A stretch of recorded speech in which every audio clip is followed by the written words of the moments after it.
Welcome to the Deep Dives, the place where we take complex, cutting-edge strategic documents and, well, boil them down into actionable, well-informed insights. And today we are strapping into the driver's seat of the future of car making. We are diving deep into the monumental shift outlined in the Digital and Intelligent Production Technology Roadmap, universally known as DIPTR. And this deep dive goes far beyond merely optimizing existing processes. Right. We are looking at a complete architectural overhaul of automotive manufacturing, the first true shift in production philosophy since, the introduction of the moving assembly line over a century ago. Wow. And what's driving it? It's driven entirely by the transition from mass production to what the industry now calls massive customization. That transition sounds like a factory manager's worst nightmare for efficiency. It is. I mean, if everyone wants a bespoke car, a unique color, a custom battery pack, a specific interior configuration, you are introducing just infinite complexity. How do you possibly keep the costs down?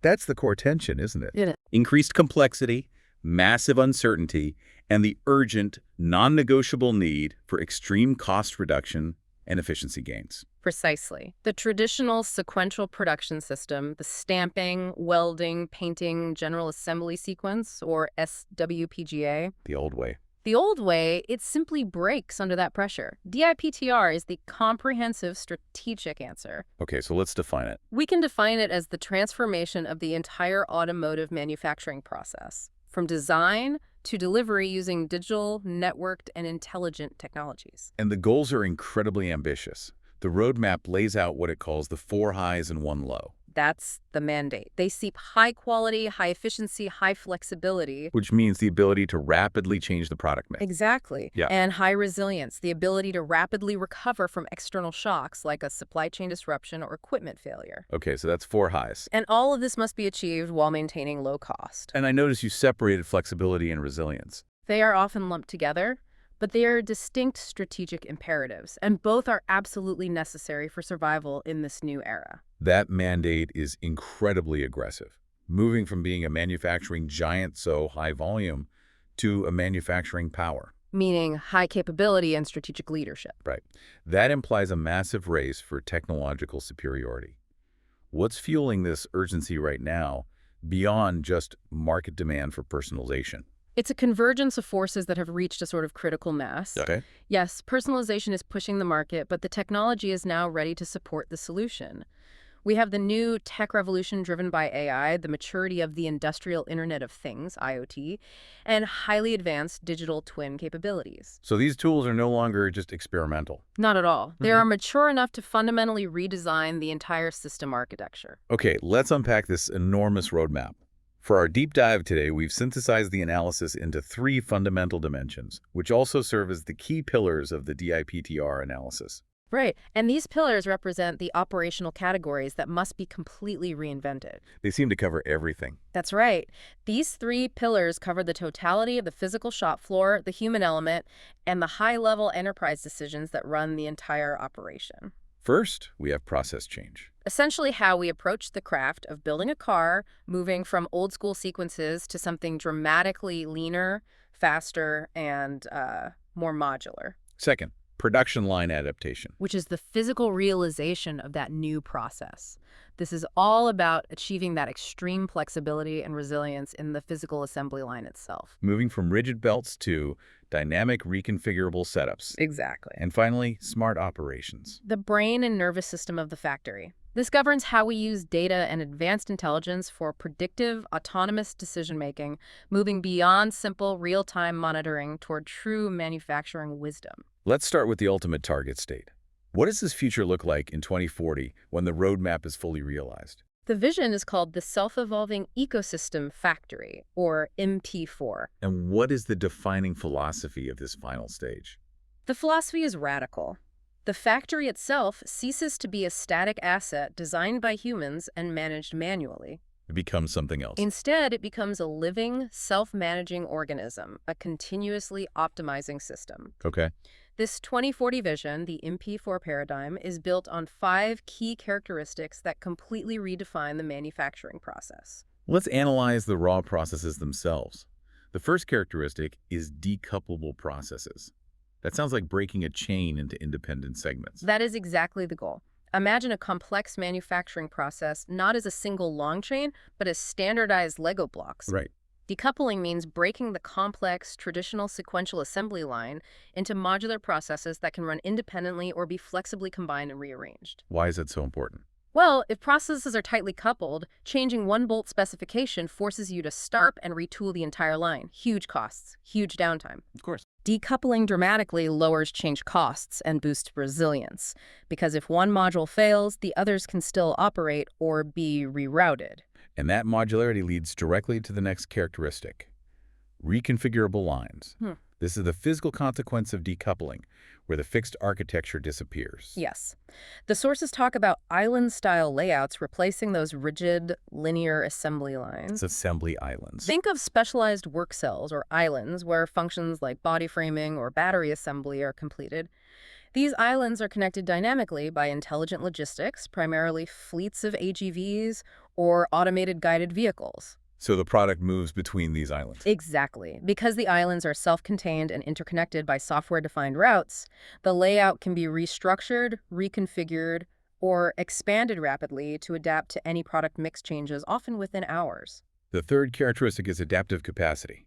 So if the market shifts from SUVs to compact electric vehicles overnight, The factory has to dynamically adjust without massive capital expenditure or waste. that's the real-time responsiveness challenge. It is. This requires the dynamic adjustment of production capacity based not on fixed annual forecasts, but on real-time orders, material availability, and resource status. So it's predictive. It integrates predictive AI to look forward, not just backward. For instance, if material delivery is delayed by 3 hours, the system intelligently optimizes capacity elsewhere or reroutes work to maximize utilization without human intervention. The fourth point, evolvable systems, moves us firmly into the realm of advanced digital integration. This is the fusion of the live digital twin and the industrial metaverse. Okay, what does that mean in practice? The system isn't just reacting to errors based on programmed logic, it has self-learning and self-maintenance capabilities. So the virtual model is teaching the physical factory. All the time. The virtual environment continuously tests, validates, and trains the physical environment, allowing the factory to optimize itself and adapt to new designs, new materials, or new operational standards. It's a continuous optimization loop where the system's consciousness evolves. And finally, the fifth characteristic, value-added data.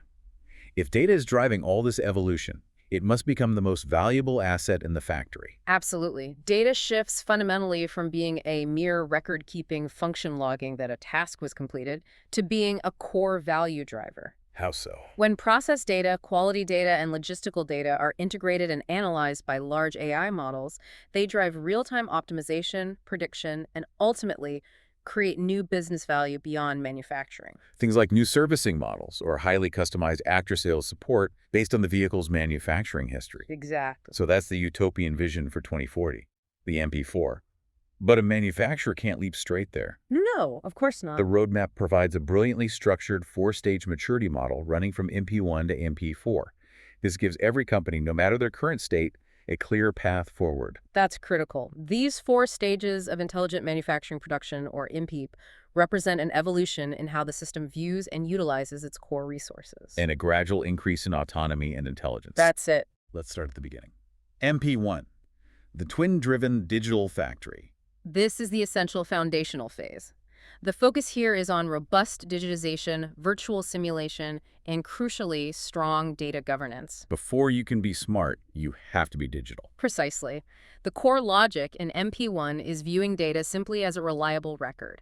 You have to establish the basic digital twin of the factory, realize three-dimensional 3D digital process design, and achieve reliable, transparent digital throughput. From design to manufacturing. From the moment a design is finalized to the start of manufacturing execution. This stage ensures data collection is reliable and the factory has basic transparency into its processes. And then we move rapidly into complexity with MP2, the human-machine collaborative intelligent factory. This stage introduces the flexible architecture we discussed. The focus shifts to modular units and that island-style flexible production. But the key differentiating factor here is human-machine collaboration, or HMC. Smart robots and AI systems are specifically designed to assist and work alongside humans, improving ergonomics and safety. And the logic shifts. The underlying logic shifts to viewing collaboration as a resource. This stage is all about leveraging mixed human-robot teams to maximize flexibility and address the complex tasks that still require human dexterity or judgment. The next jump is a truly organizational leap, minimizing human intervention.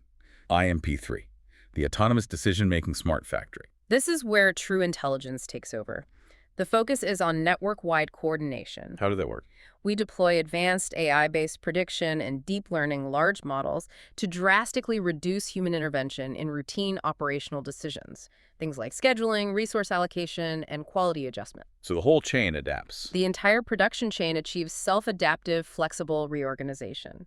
Here, the system begins to recognize that the network is the factory. So suppliers, logistics, the islands, all one system. All coordinated as one, achieving rapid, autonomous, and data-driven decision-making across the entire supply chain. And finally, the apex, the MP4, the self-evolving ecosystem factory. This is the 2040 vision. The defining focus is self-organization and continuous evolution. And you mentioned AIGC. Right. We utilize advanced AIGC, or AI-generated content, technologies to develop, verify, and optimize processes automatically. We achieve global multi-ecosystem collaboration within the industrial metaverse. And the final logic shift. The defining logic is treating the entire system as an organism, capable of self-healing, self-maintenance, and continuous self-improvement without requiring external human redesign inputs. It's a factory that debugs itself. That roadmap provides a beautifully structured, step-by-step technical journey. Now, let's look at the timeline. Okay. The DIPTR translates these four maturity levels into concrete, industry-wide adoption milestones for the next 2 decades. This gives us a sense of the sheer speed required for transformation. These percentage targets show a rapid anticipated acceleration, particularly toward the higher MP levels, starting in the mid-2030s. So by 2030, which the sources termed the intelligent factory era, we expect the industry to be firmly rooted in foundational digitization and initial collaboration. Yes, the goal is 45% of enterprises achieving MP1. Basic digital transparency. 0.4% reaching MP2, so flexible architecture and HMC, and 15% starting to implement MP3, which is that network-wide autonomous coordination.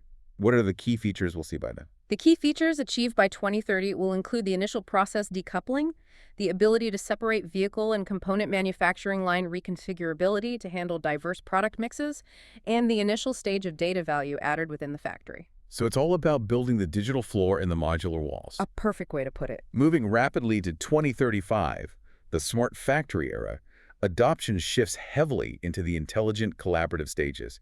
The ambition here is dramatic. It really is. We expect 55% of the industry to be at MP2, 20% at MP3, and a significant quarter 25% already operating at the cutting-edge MP4 level. Think about that. By 2035, a quarter of the industry is expected to have self-learning, self-healing systems. That's when the universal digital twin becomes widely deployed, allowing virtual verification across most enterprises. And what does that enable? Crucially, this stage achieves flexible capacity configuration, supporting large-scale, high-mix customization across the enterprise. And finally, by 2040, the ecosystem factory era, we see the completion of the transition.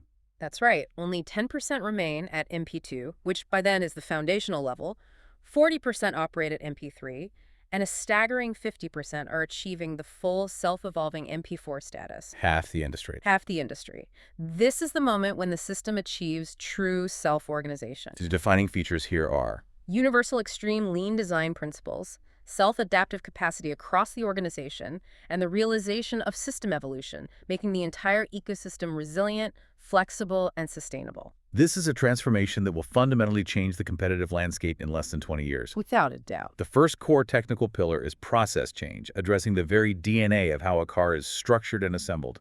This requires moving away from the old, rigid sequence stamping, welding, painting, general assembly. The SWPGA. To something far more adaptive and efficient. Where do we stand currently in terms of global benchmarks for this transformation? Domestically, there have been systemic breakthroughs, particularly in advanced manufacturing techniques like integrated forming or megacasting. Making large structural parts in a single piece. Exactly. Manufacturers have successfully implemented local data collection using IoT and sensors on these advanced machines. However, here's a catch. The sources highlight a critical gap: the low utilization rate of that collected process data. Compared to global leaders, our ability to use that data for truly intelligent control, defect prediction, and continuous optimization remains weak. So we collect the data, but we often don't leverage its full power. That's the challenge. And when we talk about global leaders aggressively pursuing this extreme lean process concept, one name immediately stands out as the benchmark. That's Tesla, particularly with their vision of the open box process and, more practically, parallel engineering. They're actively disrupting the sequential linear flow. And DIPTR wants to adopt this philosophy. Yes, shifting away from the rigid SWPGA sequence to a vehicle plus parts parallel manufacturing model. Why is that parallel shift, this architectural separation, so fundamentally crucial to achieving the 2040 vision? It's essential because it allows for the decoupling of large, complex component manufacturing. Things like the chassis, the battery pack, or the entire front and rear underbody castings. Right. Decoupling those from the main vehicle assembly line. By manufacturing these large modules in parallel, you drastically reduce the production disturbance on the final assembly line. You balance work hours across the plant. And you can have specialized component parks. Exactly. Component-level manufacturing parks that can manage resources and capacity with far greater resilience and elasticity, often serving multiple final assembly lines simultaneously. So the idea is that the final assembly floor becomes less of an assembly line and more of a quick, flexible marriage point for these major complex modules built elsewhere. That's the model. And the metrics supporting this parallel approach are staggering. They absolutely make the case undeniable. The sources highlight Tesla's pioneering success with parallel engineering achieving startling operational metrics. Let's hear them.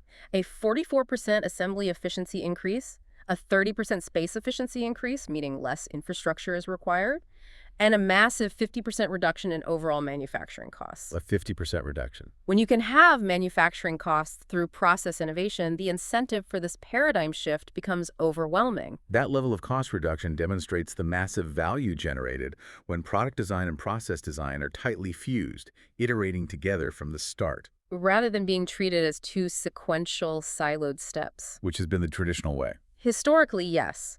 Traditional domestic industries have prioritized product realization, getting the car design leaving process and design integration, and therefore optimal manufacturing, often as an afterthought. This roadmap forces process design to the forefront. So if the vision is parallel manufacturing, the underlying design tools must evolve to support this modularity. They have to. The roadmap outlines a clear four-stage evolution for design tools themselves. We're looking at a journey from basic computer assistance to fully autonomous AI design. The path starts from the traditional computer-aided process planning, CAPP, where engineers manually input process steps. Yeah. This progresses to digital process design, which is the virtualization and 3D simulation of the process flow. And then it gets intelligent. Then intelligent process design, leveraging basic AI models for optimization. Finally, we reach wise evolvable process design, driven by AIGC, AI-generated content. AIGC designing manufacturing processes. That's fascinating. What are the key milestones along this technical design evolution? What is the 2030 focus in terms of digitalization and decoupling? By 2030, the focus is on achieving a full digital process flow across the enterprise and realizing the initial architectural decoupling of vehicle and component manufacturing. Which enables those component parks we talked about. Exactly. This enables the establishment of specialized modular component-level manufacturing parks. This is the stage where the digital foundation is complete and the strategic separation of modules is standard practice. And jumping ahead to the ultimate 2040 focus, when AIGC and deep modularity are supposed to be standard. By 2040, the goal is for the process modularization rate, how many standardized interchangeable segments are in the manufacturing process, to hit 90%. And what does that mean for the AI? In this self-evolving ecosystem, sophisticated AI systems will automatically develop, virtually verify, and continuously optimize manufacturing processes based on real-time market demands and resource status. So the human role changes completely. The human role shifts entirely from process designer to process supervisor and validator. A critical enabler for this entire evolution, from CAPP to AIGC, is the digital twin. It provides the sandbox where all this modular design is tested and verified. How is the digital twin utilized across these four stages of process design and verification? The digital twin acts as the virtual backbone for the entire manufacturing process, and its capability evolves through 4 major phases that define the relationship between the virtual and physical world. The first phase is familiar, virtual simulation. Right. This involves local modeling and running closed-loop simulations strictly within the software system. It's effective for initial layout and basic process testing, but it operates in isolation. There's no real-time connection to the factory floor. No, it only reflects the design intent. The second phase, which is targeted for around 2035, is the leap toward virtual real interconnection. This is the crucial integration step. We introduce extensive IoT sensors and connectivity standards to map the physical world to the virtual world in real time. So you get a feedback loop. You get a large foundational closed loop between the virtual twin and the physical factory floor. The twin starts providing transparency, acting as a real-time reflection of the factory status, allowing for comparison between reality and the ideal simulation. The third phase is where the twin gains genuine operational agency. Virtual real interactive control. Here, we integrate AI and control technologies. The virtual twin doesn't just mirror the physical world, it actively controls and optimizes it. It's in charge. It achieves sense-regulate control integration, meaning if the virtual model detects a deviation in quality or efficiency on the physical line, it calculates the optimal regulatory response and executes the control command. Like adjusting a robot's welding parameters. Without waiting for human input. And the final phase, the 2040 goal. Real-time interactive control within the industrial metaverse. This is the ultimate integration, the fusion of the virtual and physical across the entire value chain, R&D, supply chain, marketing, and manufacturing. So the digital twin is so sophisticated. And so integrated that synchronous evolution is possible. Changes in the virtual world are instantly tested and implemented by the physical system, and vice versa. It becomes a single, continuously learning entity, allowing the manufacturing process to continuously improve its own standard and designs. Moving on to the second pillar, production line adaptation. This is about the physical infrastructure overhaul required to achieve that high flexibility and, crucially, high resilience. The ability to recover quickly from unforeseen events like supply chain shocks or equipment anomalies. Right. The fundamental technical trend here is the shift from traditional, rigid automation, characterized by fixed equipment and deterministic flow, toward modular unit flexible production. And the key driver is? The island-style flexible production line. It's essentially the physical manifestation of decoupling. The assembly island concept sounds like the manufacturing floor finally catching up to the design philosophy of modularity. It is, and the sources show that domestic applications of this island-style model, driven by highly organized fleets of automated guided vehicles, or AGVs, are already successfully breaking the constraints of the traditional, rigid, serialized architecture. So the AGVs are the key. They are. The manufacturing process is modularized, each function operating as an independent island, with AGVs dynamically linking them to move the product or body shell. This allows the vehicle body to move freely between islands, supporting a rapidly reconfigurable and extensible system. This sounds incredibly complex to coordinate. Yeah. Managing 200 or more AGVs weaving around an assembly floor must require military-grade logistics intelligence. It does, and this highlights a key challenge we'll touch on later, the requirement for powerful edge computing and AI to manage this dynamic routing.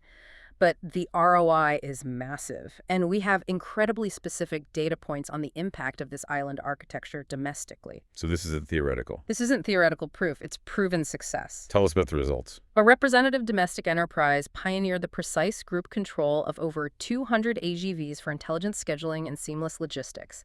The operational results are eye-opening. Okay. They achieved a 31% reduction in manufacturing cost per vehicle. A third of the cost just gone. Almost a third of the cost saved through architectural change and intelligent logistics.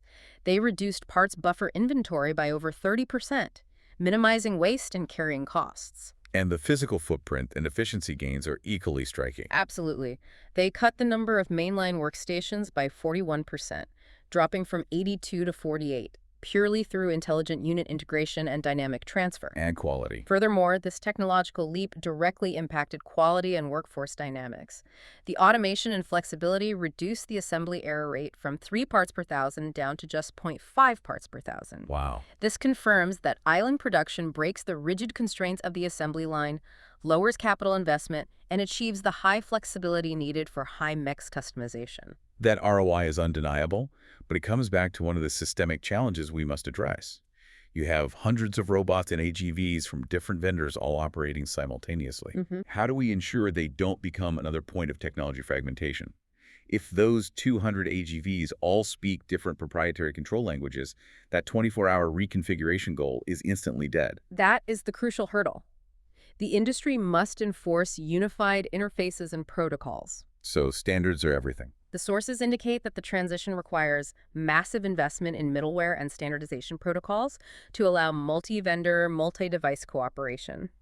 The centralized or edge-based cluster control system managing the AGVs must be agnostic to the hardware underneath.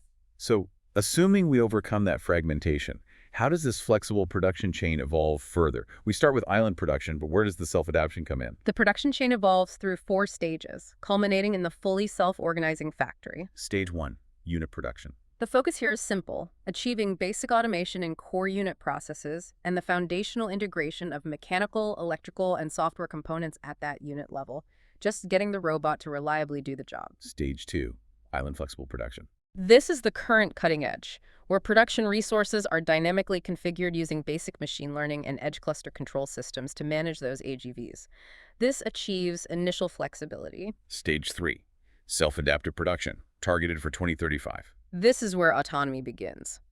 The islands gain self-adaptive, flexible reorganization capabilities. They leverage big data and sophisticated AI large models for precise demand forecasting and operational planning. So the system starts to organize itself. The system starts to self-organize its basic production flow based purely on demand prediction and real-time resource availability. In Stage 4, self-organization production, the 2040 focus. Here, the system achieves full autonomous decision-making. Production resources are completely self-organizing and self-optimizing, driven entirely by sophisticated AI agents and large models interacting seamlessly in the metaverse. Realizing the extreme flexibility for, what was it? Lot size of one production. Exactly. Personalized lot size of one production. Integral to all these stages is the human element. Human-machine collaboration, HMC. The human is not eliminated, but their role fundamentally changes. How does HMC evolve? HMC evolves dramatically based on the stage of intelligence. It starts with basic intelligent robot assistance for MP1 and 2, where the environment is made safe and human-friendly. Then it gets more collaborative. It moves into multi-agent collaborative production in MP3, where AI agents adjust robot parameters and self-organize processes around the human operator skills or needs. And the final stage? Final stage is wide-area intelligent collaboration in MP4 inside the industrial metaverse. And the practical outcome of MP4 collaboration is what the sources described as power on equals work. Exactly. It means the system is so intelligent that it manages complexity entirely, minimizing the need for humans to debug, instruct, or manage complex operational sequences. The human role shifts entirely to oversight, strategic maintenance, and handling highly complex, non-routine exceptions. The sources noted a current gap in HMC adoption, particularly regarding the user interface. It sounds like many domestic manufacturers are missing a key efficiency booster. That's a critical point. While domestic firms often rely on traditional input devices, physical buttons, touch screens, teach pendants international leaders like BMW and Tesla are already widely implementing advanced human-machine interface technologies. Like voice control and gesture recognition. Exactly. This higher-level intuitive interaction is essential for maximizing efficiency, safety, and comfort in collaborative environments, especially when time is of the essence. To quantify the ambition of this adaptability, let's return to the ultimate reconfigurability goal. The roadmap demands hyper-speed adjustments by 2040.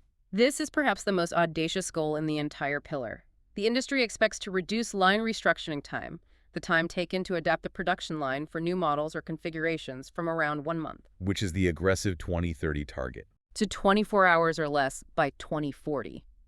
Think about that.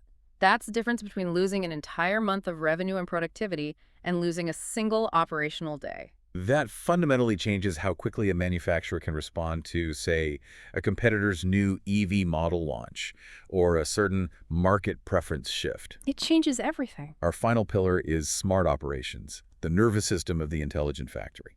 This governs the high-level decision intelligence moving beyond simple monitoring toward multimodal, real-time sensing, precise prediction driven by large models, and ultimately self-adaptive autonomous decision-making. We can break this down into 3 vital functions. We can. Advanced planning and scheduling, quality management, and operations and maintenance. Let's start with A, advanced planning and scheduling, APS and logistics.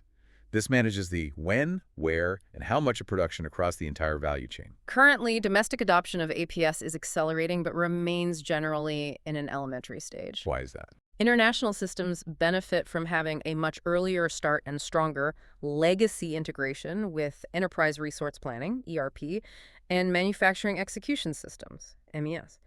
This integration allows them to coordinate better internally and externally. The DIPTR outlines 4 stages of APS development that mirror the factory's overall evolution toward intelligence. Yes, stage 1 is online scheduling. This is the baseline, achieving digitization and setting up IoT. The goal is achieving an internal Pareto optimal state. Hold on, when you say Pareto optimal state, for those unfamiliar with the term, are you essentially saying the system has maximized resource allocation to the point that improving one area would only hurt another? Exactly. Think of it like a fixed budget. You can shift resources between departments, but any gain in Department A must come at a cost to Department B. An internal Pareto optimal state means they've maximized the internal efficiency of the factory floor given its constraints. They are as efficient as they can be by themselves. Right. Got it. So stage 2, the 2030 focus, is automated scheduling, expanding that optimality. This is where AI algorithms optimize resource allocation, integrating deeply with systems like MES, warehouse management systems, WMS, and transportation management systems, TMS. The goal here shifts, To the initial supply chain Pareto optimal state. meaning optimization starts spreading to immediate suppliers and logistics. We are optimizing our interactions with the outside world. Stage 3, the 2035 focus, is integrated scheduling. This is where horizontal and vertical integration truly takes hold.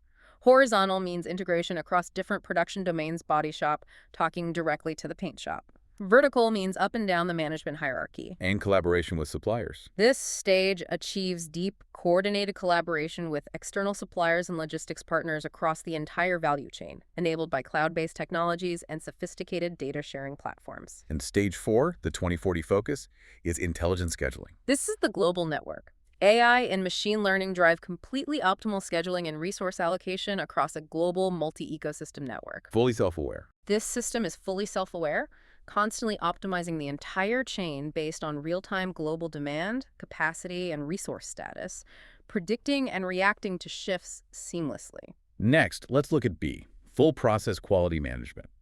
In a world defined by massive customization, ensuring consistently high quality across countless unique variants is incredibly challenging. Oh, absolutely. You can't just check the first unit off the line anymore. The strategy must fundamentally shift. From reactive quality control finding defects after they occur, to predictive quality control preventing defects before they can happen. What are the challenges here? Domestically, companies are challenged by the sheer cost of acquiring high-quality, real-time multimodal data and maintaining the responsiveness needed for advanced AI models. What's the evolution path for the quality management system, or QMS? It moves through a clear technological ladder, from quality data online, which is basic data logging, to quality data automation, Automatic data transfer and analysis. to quality data intelligence, which is using AI large models for prediction and early warning systems. The ultimate 2040 goal is an open, self-optimizing quality management system. Self-optimizing. This system will leverage AI to analyze the entire quality chain, including supplier data, process deviations, and end-user warranty feedback, to continuously improve its own standards and process parameters, breaking down quality silos across the ecosystem. Finally, let's examine C, smart production line operations and maintenance, O&M. Predicting equipment failure before it causes expensive downtime is the classic win for smart factories. It is the easiest ROI to quantify, and O&M is transitioning rapidly. What's the progression? It moves from line-level visualization, so seeing what's happening, to line-level smart diagnosis, which is identifying the cause, then to line-level AI smart O&M, AI optimizing maintenance schedules. And this culminates in the 2040 goal. Line-level self-diagnosis and self-maintenance. The system becomes autonomous in recognizing, troubleshooting, and repairing typical faults without human intervention. And the use of the digital twin in this maintenance domain provides spectacular, immediate results even today, proving the concept's viability. Absolutely. The sources provide a prime example focusing on virtual commissioning. Let's hear it. The application of digital twin technology in virtual simulation helped one auto enterprise cut the debugging time for a new complex welding line from 33 days down to just 23 days. That's a 30% reduction in downtime before production even starts. It's a massive time-to-market advantage. And the international benchmarks show even more dramatic benefits when AI is integrated deeply into the virtual training environment. Consider Mercedes-Benz, which used advanced platforms to build their industrial metaverse for factory planning. They achieved 0 equipment collisions during the virtual commissioning of 300 welding robots at one of their major plants. If you've ever seen a welding robot collide, you know that can mean weeks of mechanical damage and downtime. It's catastrophic. No. Furthermore, by using this virtual platform's integrated AI training environment, they boosted their weld pass rate from an already respectable 92% up to 99.2%. Wow. This shows the profound power of perfecting physical assets in a virtual environment before they ever strike an arc in the real world. That's a stunning increase in quality driven purely by predictive training. What is the final operational target for 2040 O&M? The targets reflect the ultimate state of self-maintenance. Key production unit downtime prediction accuracy reaches 100%. Meaning equipment failures are virtually eliminated from the planned schedule. And simultaneously, material and spare parts inventory is reduced by over 90% because maintenance is perfectly planned and materials arrive precisely when needed. Achieving that requires solving deep challenges, though. We're talking about training AI models that can predict the lifespan of millions of components. We are. The sources caution that achieving this 100% prediction accuracy requires tackling existing challenges head-on, notably the low quality and insufficient quantity of industrial data needed to train truly accurate models. And the lack of generalization ability in current AI models. Exactly. They struggle when encountering new equipment configurations or unforeseen failure scenarios. We've established the grand vision MB4, the self-evolving ecosystem factory, and detailed the 3 technological pillars driving it. Now let's address the reality check. Okay. The roadmap isn't just a list of ambitions, it's a list of hurdles. What are the persistent consolidated challenges facing the industry in executing this roadmap? The challenges are primarily systemic and infrastructural, spanning technology, people, and data integrity. They represent the current-day roadblocks that prevent rapid acceleration toward MB4. Let's start with the one we touched on, technology fragmentation. This is a major hurdle that must be overcome for line reconfigurability to be achieved. We lack unified standards for industrial interfaces and protocols, leading to chronic hardware and software incompatibility between different vendors and pieces of equipment. So every integration is a custom job. Integrating one manufacturer's robot with another's MES system often requires costly, bespoke integration every single time. Until everything can speak the same language easily and cheaply, achieving that 24-hour line reconfiguration goal remains an expensive, custom endeavor. Next is the human and financial equation. Talent and funding. The shortage of composite talent is perhaps the most severe long-term challenge. What composite talent means. This refers to people who speak the language of both traditional operational technology, or OT, the mechanical and electrical side of the manufacturing floor, and modern information technology, or IT, and advanced AI engineering. That blend of skills is rare today. Why is composite talent so critical? Exactly. You need someone who can tune the physical parameters of a welding robot and understand how to deploy a cloud-based deep learning model to optimize those parameters in real time. Those skill sets rarely coexist. They don't. And simultaneously, the financial cost is high. These complex integrated systems, especially projects involving the industrial metaverse and comprehensive digital twins, require massive, front-loaded investment with long and often uncertain return on investment periods. That slows adoption. Especially among smaller and medium-sized players. Given the reliance on AI and prediction models, data quality is paramount, yet that remains a persistent barrier. The data generated by current factories is frequently low quality, incomplete, or insufficiently labeled for sophisticated AI training. Can you give an example? For example, sensor data might be recorded at a rate too slow to catch a microfault, or it might lack the necessary context labels needed for a deep learning model to accurately identify the cause of a quality error. And the models break. Crucially, as we noted, algorithms used for intelligent decision-making often lack the generalization ability needed to succeed in highly dynamic, changing production environments.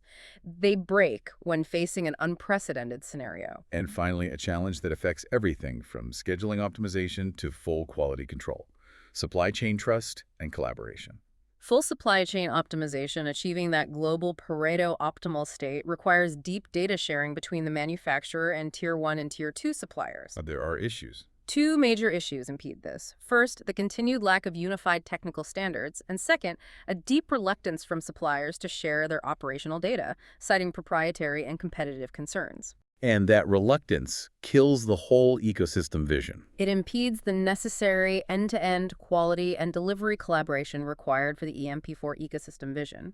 Understanding these hurdles makes the successful implementation of the roadmap even more impressive. Let's conclude by synthesizing the ultimate outcome. Okay. What are the 5 core values created for manufacturers that successfully execute this digital transformation? These values define the competitive advantages that will separate the industry leaders in the 2040 environment and create sustainable dominance. Number 1, flexibility. This is the architectural payoff. From rigid flow to flexible modules, the adoption of the parallel manufacturing model and decoupling of processes provides resilience, efficiency, and the ability to combine processes in infinite ways to meet customized demand. So a single plant can make dozens of models. Dozens of different models and configurations simultaneously and efficiently. Number 2, adaptability. This refers to the physical infrastructure, from fixed lines to dynamic configuration. Because the system is software-defined, enabling island layouts and AGV routing, the manufacturing system can respond instantaneously to market demand changes without disruptive downtime or reconfiguration delays. The line is defined by code, not fixed metal. That's a great way to think about it. Number 3, proactivity. This is the shift in decision intelligence, from passive response to active prediction. AI large models are constantly running simulations and forecasts, allowing the system to optimize capacity to order matching, predict equipment failures, and forecast quality issues before they occur. Which minimizes risk. Maximizes efficiency and radically minimizes expensive inventory risks. Number 4, evolution. The metaphysical shift. From static systems to self-learning ecosystems, the fusion of the digital twin and the industrial metaverse creates a self-healing, self-maintaining system capable of continuous, autonomous iteration and optimization. The factory continually improves itself. Exactly. It becomes better and more efficient every day without human engineers needing to rebuild the architecture. And finally, number 5, value generation. This is the financial reward that moves beyond internal efficiency, from cost center to value engine. And how does that happen? When data flows seamlessly and drives autonomous decisions, it creates a data flywheel, generating new services, improving business agility, and ensuring the highly efficient use of resources required for green, sustainable development across the entire product lifecycle.